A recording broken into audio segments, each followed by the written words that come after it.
बाद कश्मीर की जिंदगी पटरी पर लाने के लिए अफसरों पर पीएम मोदी का फरमान, कहा राहत काम में तेजी के लिए श्रीनगर भेजी जाएगी अधिकारियों की टीम। योगी आदित्यनाथ लक्ष्मीकांत वाजपेयी के खिलाफ धारा 144 का उल्लंघन का केस दर्ज, रोक के बावजूद भी बीजेपी सांसद योगी आदित्यनाथ ने की रैली।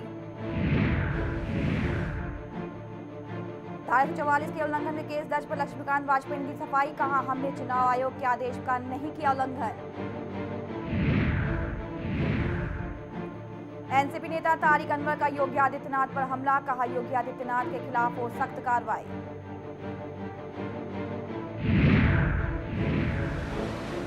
और शिवसेना के साथ साधा महाराष्ट्र सरकार पर निशाना, कहा चुनाव के चलते काम करने में लगे हैं सीएम।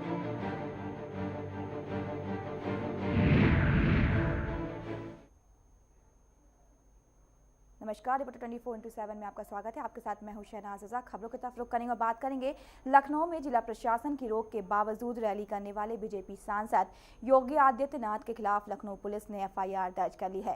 रैली में शामिल बीजेपी नेता लालजी टंडन, जगदम्बिका पाल, लल्लू सिंह, प्रदेश बीजेपी अध्यक्ष लक्ष्मीकांत वाजपेयी के खिलाफ भी एफआईआर दर्ज की गई है। इन लोगों पर धारा 144 तोड़ने और चुनाव आचार संहिता के उल्लंघन का भी आरोप है। जिले के डीएम ने मुंशी पुलिया में बिना इजाजत के की गई रैली का वीडियो फुटेज और मामले की बाकी जानकारियां चुनाव आयोग को भेजा है। इससे पहले बुधवार शाम को लखनऊ में जिला प्रशासन की रोक के बावजूद सांसद योगी आदित्यनाथ ने बीजेपी की रैली में हिस्सा लिया। लखनऊ के मुंशी पुलिया चौराहे पर बीजेपी सांसद योगी आदित्यनाथ अपने पूरे दल बल के साथ पहुंचे और आरोप लगाया कि राज्य सरकार के इशारों पर उन्हें रैली से रोका गया है।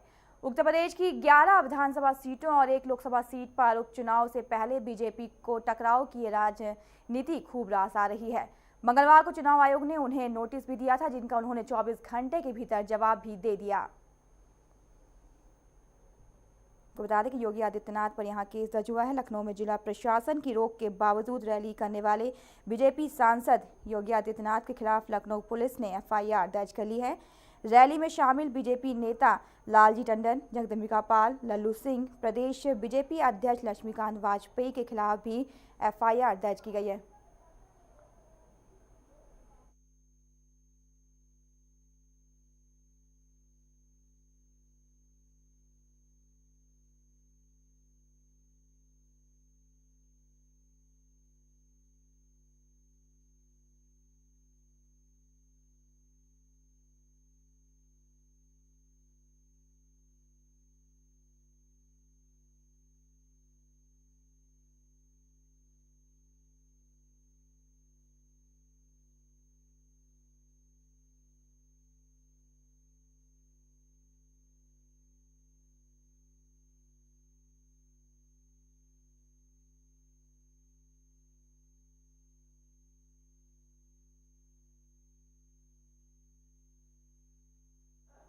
और इस वक्त की बड़ी अहम खबर आ रही है कि दिल्ली में पूर्व सीएम शीला दीक्षित ने कहा है कि अगर बीजेपी के पास नंबर है तो वो यहां पर सरकार बनाए। इस वक्त की बड़ी अहम खबर आ रही है दिल्ली से, जहां पर यहां की पूर्व सीएम शीला दीक्षित ने कहा कि अगर बीजेपी के पास नंबर है तो वो अपनी सरकार बनाए। बता दें, लगातार दिल्ली में बीजेपी की सरकार बनाने के लेकर यहाँ पर काफ़ी राजनीति जो है काफ़ी तेज़ चल रही है। यहाँ सरगर्मियाँ काफ़ी तेज़ हो गई हैं, राजनीति यहाँ की जा रही है। लगातार यहाँ पर चर्चाएं थी कि बीजेपी अपनी सरकार दिल्ली बनाएगी। वहीं उपराज्यपाल ने राष्ट्रपति को भी चिट्ठी लिखकर दिल्ली में बीजेपी को सरकार बनाने के लिए न्योता दिया जाने की बात कही थी। लेकिन बता दें कि आज शीला दीक्षित ने भी यहाँ कहा है कि अगर बीजेपी के पास यहाँ नंबर हैं तो वो अपनी सरकार बनाए।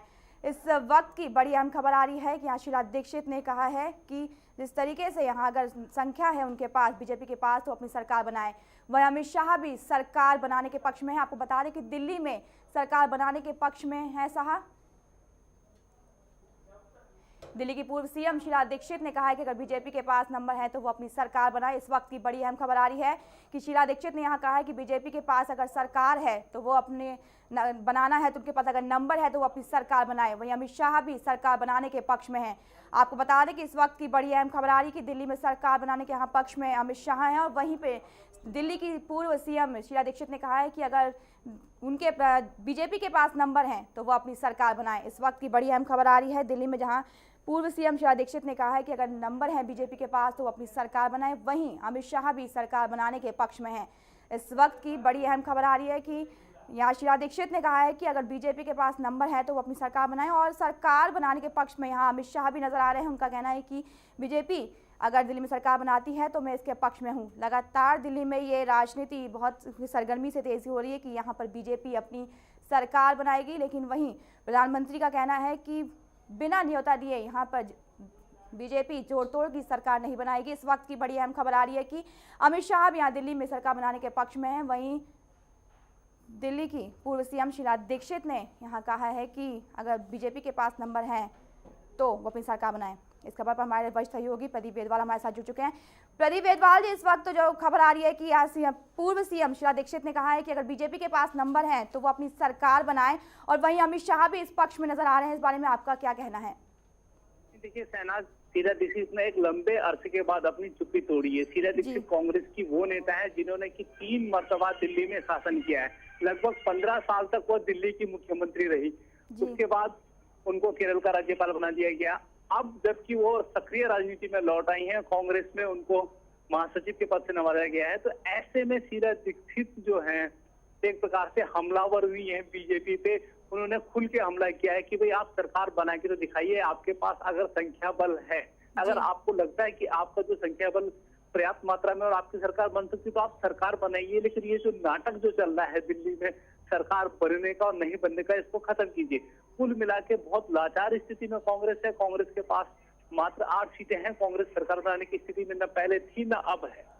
पहले कांग्रेस ने आम आदमी पार्टी को समर्थन किया था, वो समर्थन अब दोबारा देने की जो बात चल रही है उसमें भी आम आदमी पार्टी और कांग्रेस में स्पष्ट राय नहीं है। तो ऐसे में इसको कह सकते हैं कि एक प्रकार से शीला दीक्षित ने हमला किया है बीजेपी पे कि वास्तव में अगर आपके पास संख्या बल है तो आप सरकार गठन कीजिए, सरकार बना के तो दिखाइए। आप किस बलबूते पे, किन विधायकों के दावे पे आप सरकार बनाने की बात कर रहे हैं? वही प्रदीप जी, अहम सवाल उठता है कि जो अमित शाह है वो भी सरकार बनाने के पक्ष में है, उनकी भी यहाँ हामी मिल रही है, तो क्या यहाँ बीजेपी अपनी सरकार बनाएगी? देखिए, पार्टी अध्यक्ष जो है अमित शाह है, वह कोई मौका नहीं चूकना चाहते हैं किसी भी राज्य में सरकार गठन का। अभी जो हालिया चुनाव आए हैं वो बहुत अच्छे परिणाम लेके नहीं आए हैं बीजेपी के लिए। तो अमित शाह ऐसे में नहीं चाहेंगे कि फिर दिल्ली में जो है कि पार्टी चुनाव में जाए। तो पार्टी को चुनाव में जाने से बचाने के लिए अमित शाह का भी बयान आया है कि दिल्ली में बीजेपी सरकार बनाने के पक्ष में है।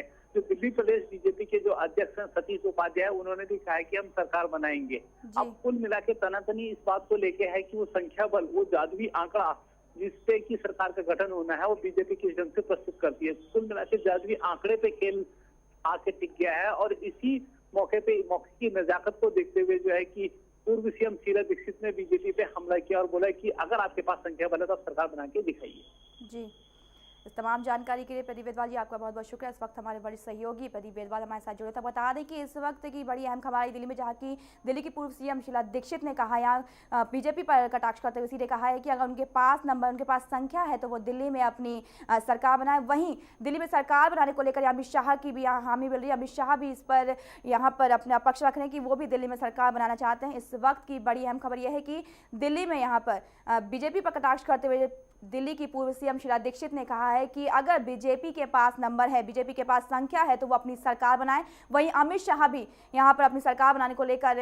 हामी उनकी दिख रही है। उनका जो पक्ष है वो यहाँ पर सही दिख रहा है, यहाँ पर सकारात्मक उस पर जा रहा है कि वो भी ये चाहते हैं कि दिल्ली में सरकार बने। लगातार यहाँ पर बीजेपी सरकार पर कटाक्ष किए जा रहे हैं, कभी आप नेताओं के द्वारा किए जा रहे हैं, आप पार्टी के द्वारा बीजेपी पर यहाँ कटाक्ष किए जा रहे हैं। जो इस वक्त सियासत दिल्ली में चल रही है सरकार को बनाने को लेकर, उसमें आज दिल्ली के जो पूर्व सीएम है शीला दीक्षित, उन्होंने अपनी चुप्पी तोड़ते हुए यहाँ बीजेपी पर सीधे हमला बोला है और कहा है कि बीजेपी के पास अगर नंबर है, उनके पास अगर संख्या है तो वो दिल्ली में अपनी सरकार बनाए।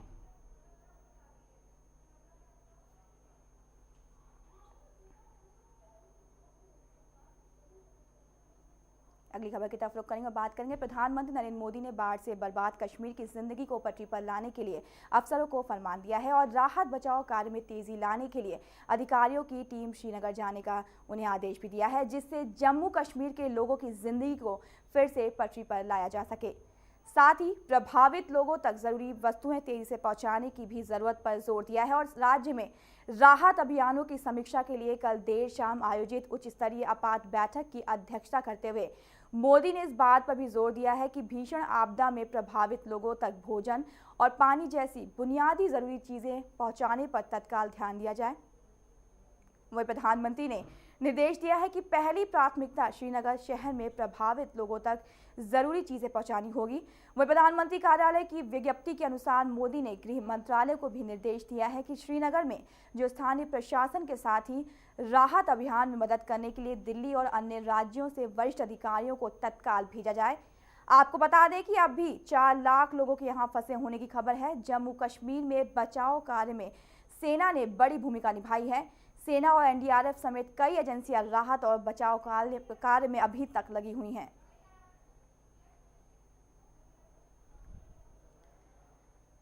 आपको बता दें कि अफसरों को यहाँ पीएम मोदी ने फरमान सुनाया है। प्रधानमंत्री नरेंद्र मोदी ने बाढ़ में जो बर्बाद कश्मीर की जिंदगी को पटरी पर लाने के लिए अफसरों को यहाँ फरमान जारी कर दिया है और कहा है कि राहत और बचाव कार्य में तेजी लाने के लिए अधिकारियों की जो टीम है वो श्रीनगर उनको जाने का आदेश दिया और साथ ही जिससे जम्मू और कश्मीर के लोगों की जिंदगी को फिर से पटरी पर लाया जा सके।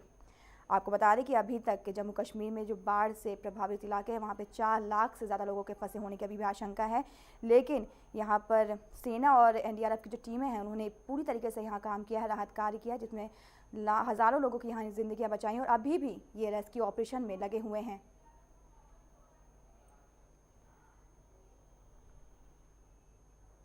वही शिवसेना ने एक बार फिर महाराष्ट्र सरकार पर निशाना साधा है। शिवसेना महाराष्ट्र सरकार पर निशाना साधते हुए उन्होंने कहा कि महाराष्ट्र सरकार आगामी विधानसभा चुनाव को नजदीक आते देख काम करने लगी है। आपको बता दें कि इस साल महाराष्ट्र में विधानसभा चुनाव होने हैं, जिसके चलते राजनीतिक पार्टियां जनता को रिझाने की पुरजोर कोशिश में लगी हैं।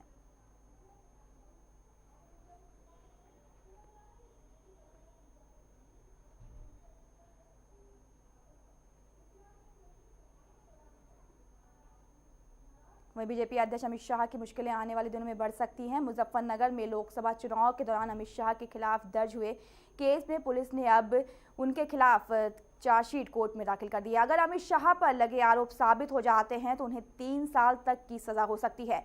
पुलिस ने जांच के दौरान अमित शाह पर कई गंभीर धाराओं में भी इजाफा किया है। दरअसल लोकसभा चुनाव के दौरान अमित शाह ने मुजफ्फरनगर के शामली में कई जगह जनसभाएं की थी। इस दौरान अमित शाह पर आपत्तिजनक भाषण देने के आरोप भी लगे थे। मुजफ्फरनगर सहित शामली और बिजनौर में भी इनके खिलाफ मुकदमे भी दर्ज किए गए हैं।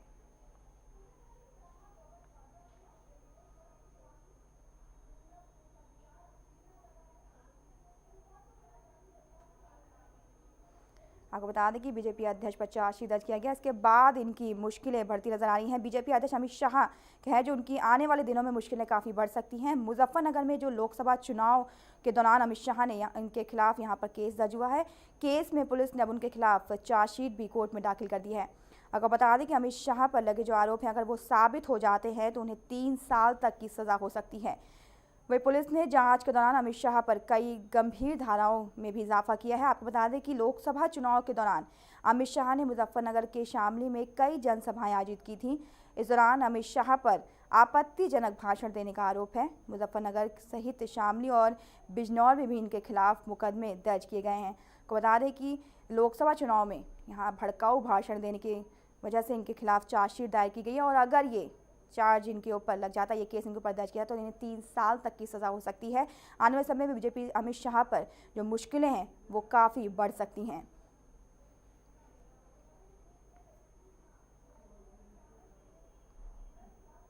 वही पटना के गांधी मैदान में हुए धमाकों की जांच कर रही एनआईए ने इस मामले की चार्जशीट तैयार कर ली है।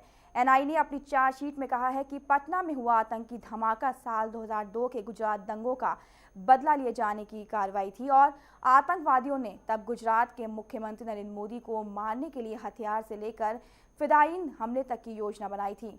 पटना की अदालत में 36 पृष्ठों की चार्जशीट जमा करते हुए एनआईए ने कहा है कि आत्मघाती हमलावर एजेंसी का गवाह बन चुका है और वो कोर्ट में बयान दर्ज कराएगा। एजेंसी ने आत्मघाती हमलावर की पहचान का खुलासा नहीं किया है। एनआईए ने बताया है कि लोकसभा चुनाव प्रचार के दौरान मोदी पर हमला करने के लिए विस्फोटक से भरे जैकेट तैयार किए गए थे। इस धमाके के मुख्य आरोपी हैदर अली और उमर सिद्दीकी ने पेड़ पर इसकी टेस्टिंग भी की थी।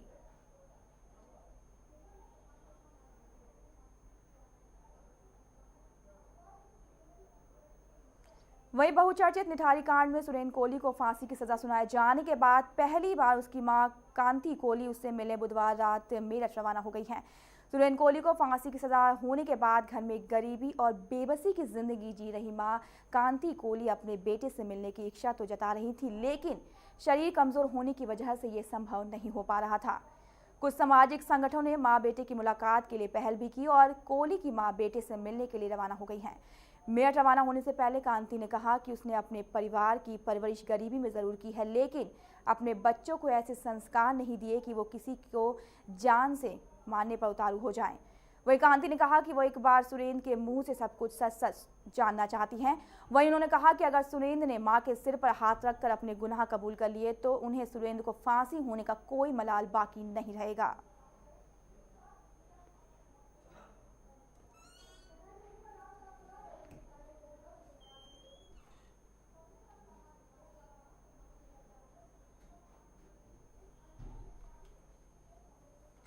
फिलहाल यहाँ लेंगे छोटा सा ब्रेक। खबरें और भी हैं, देखते हैं रिपोर्टर 24/7।